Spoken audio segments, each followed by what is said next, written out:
2022년 4월 28일 금요일 국민일보 신문을 보니까 5월 1일부터 실내 마스크 해제한다는 기사 나와 있고 50 이상 모이면 착용해야 한다는 그런 내용이 있다. 그래서 그 내용이 뭔지 한번 살펴봤다. 뉴스 내용은 정부가 5월 1일부터 실내 마스크 착용 의무 원조를 해제한다. 다만 50명 이상 참석하는 집회, 행사, 공연, 스포츠 경기장 등 다중이용 시설에는 마스크 착용을 그대로 유지하기로 했다.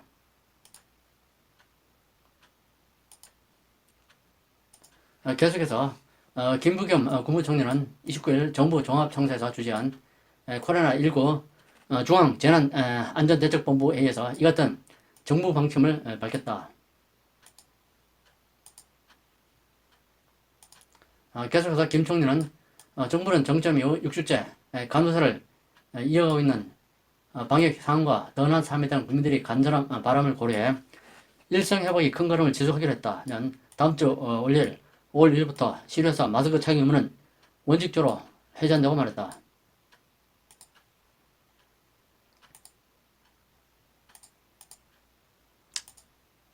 그래서 이 내용이 현실하고 맞는 것인지 내용을 하나하나 알아보겠다. 김부겸 총리가 정부는 정점 이후 6주째 감소를 이어가고 있는 방역 상황, 더 나은 삶에 대한 국민들이 간절한 바람을 고려해 일상 회복이 큰 걸음을 지속하기로 했다. 이게 현실적으로 맞는 얘기인가 하는 거다. 지금 매일 100명 이상씩 주고 있고 약도 모자라가지고 양성 확진자에게 항바이러스제인 팍스로비드를 지급하지 않고 일반 감기 증상을 지급하는 차지에 이런 김부겸 총리의 말이 현실에 맞는 얘기인지 도대체 묻지 않을 수 없다. 감소세는 정부가 방역을 잘해서 감소한 게 아니고 날씨가 더워지기 때문에 자연히 바이러스가 감염이 떨어지고 사망률이 떨어지는 것이 뭐 정부가 방역을 잘해서 감염이 떨어지고 사망률이 떨어지는 것이 아니다. 그리고 지금 또 계속 매일 100명씩 사망자가 나오고 있지 않는가?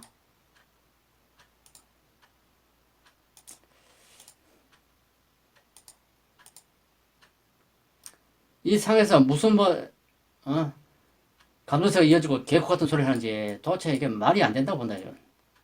항바이러스 약인 팍스로비드를 제대로 확보를 못해서 정증 환자 위주로 처방하고 양성 확진자는 일반 관객을 처방한다는 이게 뭐 전지적인 얘기가 아니고 일본인지 몰라도 일반 관객을 처방하고 있다는데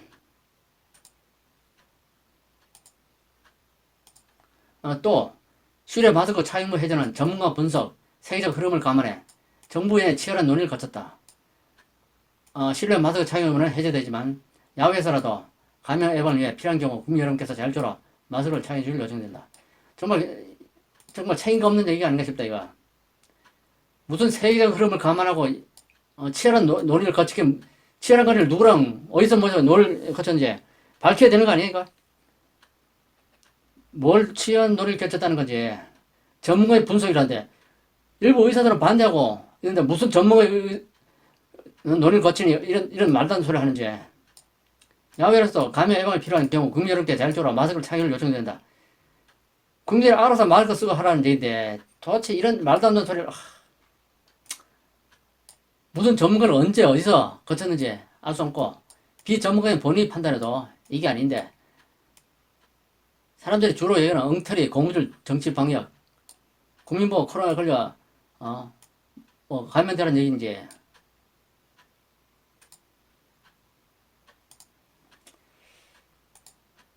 지금 화이자로부터 항바이러스 약인 팍스로비드라는 약이 들어있는데 팍스로비드는 대상자가 지정됐다.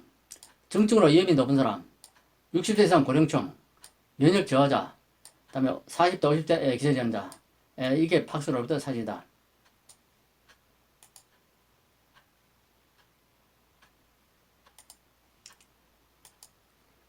단백질 합성을 막아 세포를 차단한다. 요거는 출처가 식품의약안전처 출처인데 코로나19 바이러스가 들어와가지고 DNA를 배출하고 RNA를 배출하고 발효성 단백질 혈전을 만든다. 여기서 발효성 단백질인 단백사슬 분해하여 변식을 위한 단백을 형성하는데 박스로비드 약이 니토나비토, 니트마트 헬비로 단백질 분해 효소를 억제한다. 이것도 분해를 억제한다는 이야기인데 여기에 들어와가지고 단백질 분해하여 번식을 위한 단백질 형성, 바이러스의 RNA 복제 및 바이러스성 단백질 합성을 차단한다.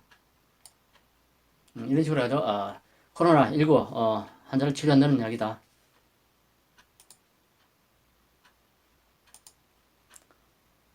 박스로비드 부작용 알아보면 대표적인 부작용이 설사, 근육통, 고혈압, 식욕부진, 미각 변화, 짙은색 소변, 창변 색변이 있고 아래와 같이 부작용이 복용 중 나타난다는 적시 상당히 좋다.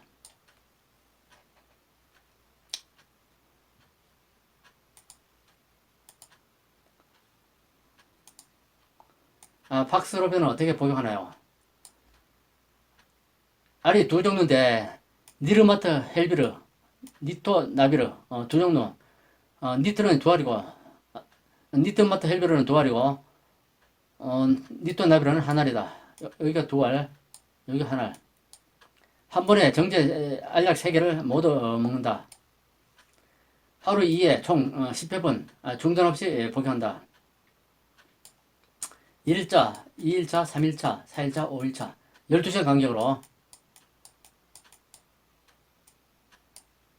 식사 상관없이 복용 가능하고 총 5일간 총 10회분 복용 중단 없이 치료 과정을 완료하는 것이 중요하다.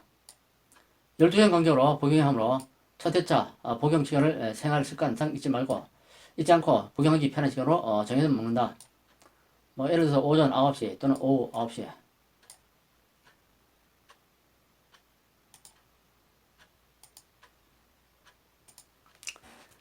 코로나19 양성 확진을 받은 뒤 항바이러스를 처방받지 못했다면 일반 감기 증상을 처방해 주는데 이걸 먹고 어떻게 코로나19 치료될 수 있을까? 그런 의문을 갖고 있다. 이럴 땐 차라리 일반 감기 증상 복용 말고 비타민C 고열량을 드시기를 권고한다.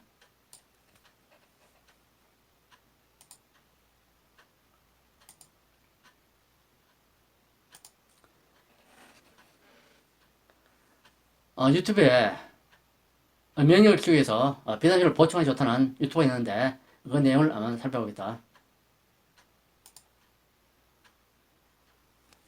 네 번째 방법입니다. 보충제를 쓰는 것이 좋습니다. 저는 오래전부터 비타민C 보충제를 먹고 있습니다. 비타민C 보충제는 항산화 성분입니다. 항산화 성분은 면역력을 키운다는 것은 지금 확인이 되어 있으니까요. 그리고 암은 면역력이 떨어졌을 때 잘 생긴다고 알려져 있죠. 그래서 암이 생겼을 때 암 치료 방법으로 비타민C 대용량 요법을 쓰기도 합니다. 이런 걸로 봐서 비타민C가 면역력을 키운다는 것은 확실한 것 같습니다. 지금 코로나19 이때에 면역력을 키우는 하나의 방법으로서 비타민C를 복용하기를 권합니다. 비타민C는 먹는 양이 전문가들마다 주장이 조금씩 다릅니다. 그러나 저는 여러분들에게 권하기를 하루에 3000mg 정도가 알맞다고 생각을 합니다. 한 알이 1000mg씩이니까요. 그러니까 하루 3알입니다. 비타민C는 늘 우리 몸 속에, 피 속에서 작용을 해야 됩니다. 그렇게 하기 위해서는 먹을 때 먹고 또 안 먹는 시간이 좀 길고 이렇게 하면은 안 되겠죠. 그래서 늘 비슷한 농도로 우리 몸에 있게 하루 3번 먹으니까 8시간 간격으로 드시는 것을 권합니다. 8시간 간격으로 먹으려고 그러면 잠은 8시간 자야 되니까요. 자기 직전에 먹고 아침 일어나자마자 먹고 낮에 한 2시쯤 돼서 비타민C를 하나를 먹고 이렇게 하면 8시간 간격쯤 됩니다. 왜 하필 8시간이냐 하면은 그보다 더 자주 먹으면 더 좋겠지만 잠도 자야 되고 더 자주 먹는 것은 쉽지 않습니다. 하루 3번만 먹어도 괜찮습니다. 비타민C는 산입니다. 아스코르빈 산입니다. 그래서 산을 먹으면은 위가 좀 쓰릴 수가 있습니다. 그래서 실제로 그런 사람이 있고요. 비타민C를 먹었을 때 속이 좀 쓰린 사람은 빈속에 드시지 말고 식사 후에 드시는 게 좋습니다. 식사 후에 먹으면은 아침에 한 7시 돼서 식사를 하죠. 그리고 저녁에 한 7시 전에 식사를 합니다. 그러니까 낮에는 자주 먹고 이 약을 먹고 그 이튿날 아침에 약을 먹을 때까지는 굉장히 긴 시간 먹지 못합니다. 이래도 속이 쓰린 사람은 어쩔 수가 없는 것이죠. 그리고 속 쓰릴 때는 약을 조금 양을 좀 줄여 보십시오. 1000mg씩 드시지 말고 500mg 정도 드시든지. 속 쓰니까 어쩔 수 없는 것입니다. 비타민C를 먹으면 여러 가지 문제가 생긴다는 주장을 하는 사람도 있습니다만 아직 저는 그런 사람도 만나보지도 못했고 제가 한 40년 가까이 비타민C를 먹었지만 그런 일은 없습니다. 비타민C를 먹으면 돌이 잘 생긴다. 오줌에 돌이 잘 생긴다는 얘기 있습니다만 우리가 그냥 이 목적으로 먹는 그런 정도로는 아무 문제가 생기지 않으니까 걱정을 안 하셔도 되겠네요. 비타민C는 물에 녹는 성질을 가지고 있습니다.